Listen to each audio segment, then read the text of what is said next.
Pola didik, pendidikan umum, pendidikan agama ini mempengaruhi Pak.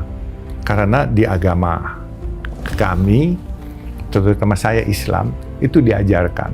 Dia selalu bilang, nah dari kecil, nanti kalau udah gede, jadi menteri ya, jadi gubernur ya, biar bapak ibu bisa ikut kamu bahagia. Gitu. Selalu menyenderkan kepada itu. Jadi pola pikir yang berbeda. Pola pikirnya dia ingin menggantungkan hidupnya kepada anaknya. Kalau orang Tionghoa, dia prinsip dia nggak mau menggantungkan hidup dari anak.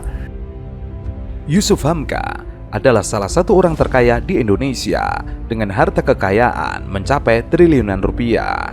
Yusuf Hamka dikenal sebagai orang terkaya karena merupakan pengusaha jalan tol. Salah satu jalan tol yang dikelolanya adalah Tol Cawang Priok. Hebatnya, meski tergolong orang terkaya di Indonesia, Yusuf Hamka terkenal memiliki kehidupan sederhana. Yusuf Hamka bercerita bahwa sampai saat ini, dirinya masih menggunakan handphone gratisan yang diberikan oleh petinggi Indosat. Yusuf Hamka yang sekarang dikenal sebagai pengusaha jalan tol lahir dari keluarga miskin. Yusuf Hamka mengatakan bahwa dirinya pernah bekerja sebagai tukang semir sepatu semasa anak-anak. Pada tahun 1970, dirinya merantau ke Kalimantan dan merintis usaha kayu. Yusuf Hamka merupakan pengusaha jalan tol, ternyata memiliki penghasilan sangat fantastis, yakni 6,6 miliar per hari. Hal itu ia ungkapkan melalui YouTube channel SCTV. Namun angka tersebut harus dibagi dengan perusahaan miliknya sebesar 55%. Pola didik, pendidikan umum, pendidikan agama ini mempengaruhi Pak. Karena di agama kami, terutama saya Islam, itu diajarkan. Kita syukuri aja apa yang kita udah dapat. Benar. Ya, kita syukuri memang. Benar. Tapi kita lupa bahwa juga di situ di Islam diajarkan bahwa jadi orang beragama harus kaya. Oke. Kalau kaya bukan berarti mensyukuri yang sudah dapat terus stop. Menikmati yang sudah dapat saja gitu. Nggak boleh. Nah, kebanyakan teman-teman kita, begitu dia berasa dia sudah achieve di pada targetnya, misalnya, oh target gue kepengen punya rumah, gue kepengen punya mobil, terus gue kepengen punya tabungan.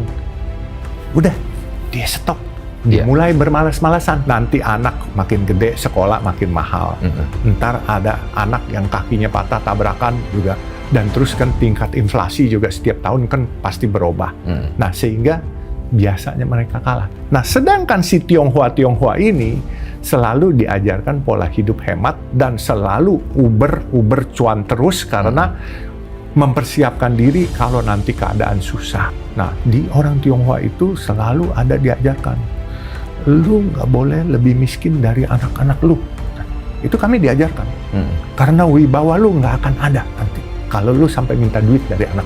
Kadangkala kalau orang-orang kita, terutama masyarakat Indonesia, kepada anak-anaknya, dia selalu bilang, nah dari kecil, nanti kalau udah gede, jadi menteri ya, jadi gubernur ya, biar bapak ibu bisa ikut kamu bahagia. Gitu. Selalu menyenderkan kepada itu. Jadi pola pikir yang berbeda. Pola pikirnya dia ingin menggantungkan hidupnya kepada anaknya. Kalau orang Tionghoa, dia prinsip dia nggak mau menggantungkan hidup dari anak. Jadi itu berasa terhina sekali kalau orang tua, ya kalau saya kemarin kepada putra saya Faisal, saya masih bilang, kamu ingat ya, jangan sampai nanti kamu nggak bisa kerja walaupun kamu ada kekayaan, anak kamu pasti tidak hormat sama kamu. Walaupun kamu ada duit, tapi jangan sampai pernah anak kamu lebih pintar atau kamu minta duit, dia lebih kaya daripada kamu. Ya, soal lebih kaya sih boleh, tapi kamu jangan pernah minta duit dari dia. Itu sah, anak lebih kaya, lebih pintar, oke. Tapi kita juga jangan sampai juga goblok kebangetan, miskin kebangetan. Dikutip dari YouTube Denny Sumargo, Yusuf Hamka mengatakan bahwa dirinya memiliki total kekayaan ratusan triliun. Aset kekayaan saya saat ini hampir 100 triliun. Meski merupakan pengusaha jalan tol, Yusuf Hamka dikenal sebagai sosok yang senang bersedekah dan hidup sederhana. Beberapa hari ini, memang Yusuf Hamka kerap viral. Salah satunya, video pengusaha Yusuf Hamka yang sedang menekan kontrak pembiayaan pembangunan Tol Cileunyi, Sumedang Dawuan viral di media sosial. Ya alhamdulillah, duit anak kampung. Duit anak kampung. Jadi nggak ada duit pemerintah. Jadi kalau ada orang bilang bangun jalan tol pakai uang pemerintah, itu bohong. Jadi kolaborasi pemerintah dan swasta. Jadi kalau orang nyinyir sama pemerintah itu salah besar, karena ini swasta yang membangun untuk negeri.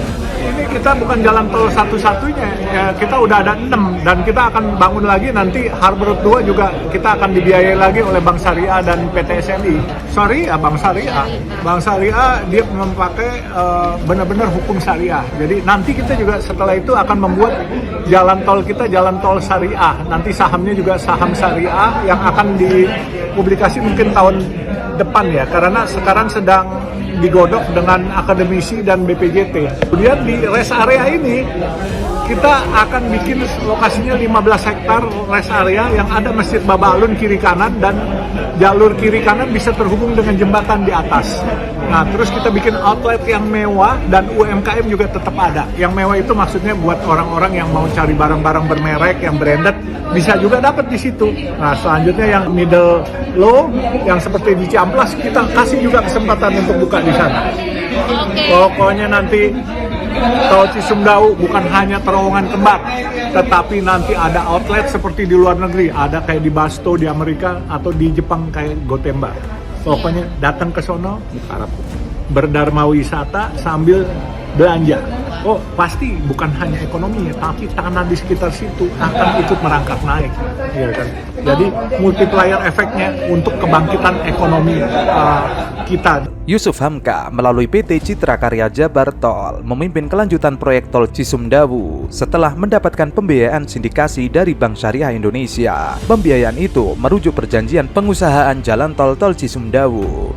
Uniknya, dikutip dari halaman resmi PBJT, penandatanganan perjanjian pembiayaan sindikasi berdasarkan prinsip musyarakah mutanakisoh.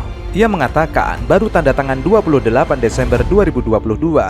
Alhamdulillah duit anak kampung, jadi nggak ada duit pemerintah. Kalau ada orang yang bilang bangun jalan tol pakai uang pemerintah itu bohong. Jadi itu kolaborasi pemerintah dan swasta. Ia memastikan pembangunan tol Cisumdawu dikonsep seperti luar negeri. Misalnya ada toko seperti di Amerika Serikat dan Jepang.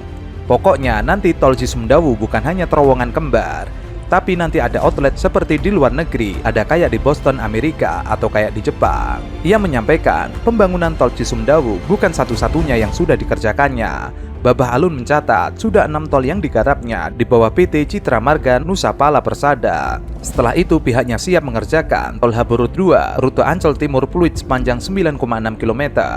Ia mengatakan ini bukan jalan tol satu-satunya, kita sudah ada 6 dan kita akan bangun lagi nanti Harbor 2 dan akan dibiayai Bank Syariah. Ini Bank Syariah memakai hukum syariah, nanti akan membuat jalan tol syariah, nanti sahamnya juga syariah yang akan dipublikasikan tahun depan. Ia sekarang memang sedang digodok dengan akademisi dan BPJT.